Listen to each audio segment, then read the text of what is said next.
Kā jūs domājat, kāpēc šodien draudzības dienā ir tik maz cilvēku? Tāpēc, ka vēl nav laiks un nav vēl sanākuši. Tad vēlāk būs daudz vairāk. Es domāju, ka noteikti būs krietni vairāk cilvēku. Un otrs iemesls varētu būt, ka, piemēram,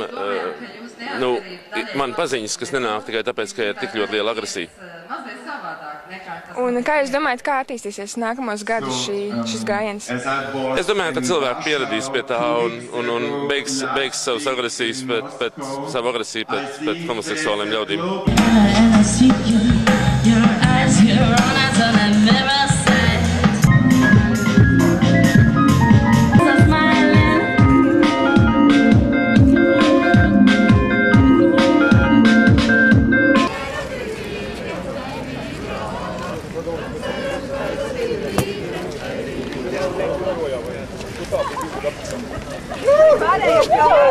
Mums vajag apstāties un sagaidīt.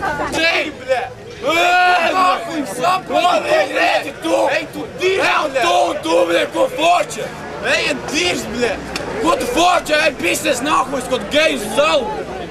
And what do we want? Equality! When do we want it?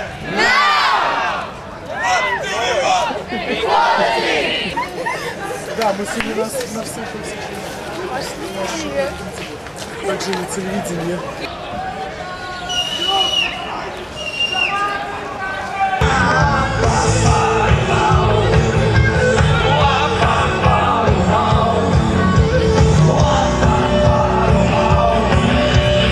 Jāatgādina, ka debesīs ir liels prieks pat par vienu cilvēku, kurš sāk prieka pilnu garīgās dzīves ceļu.Īgi kādā dvēseles stāvoklī sāk šo ceļu.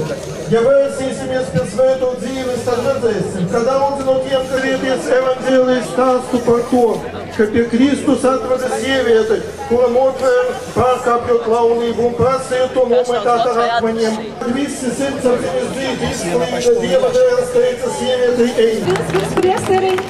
Un tagad es jums gribu ieteikt nākošo runātāju, un tas ir Latvijas Pilsoniskās cilvēktiesību komisijas valdes loceklis, biedrības attīstība un kārtības apziņa biedris Andris Krondaks. Sveicināti cienījamie pasākumu dalībnieki, skatītāji un klausītāji. Es nebaidīšos jūs šodien nosaukt par mūsu sabiedrības mīļā politika, tad...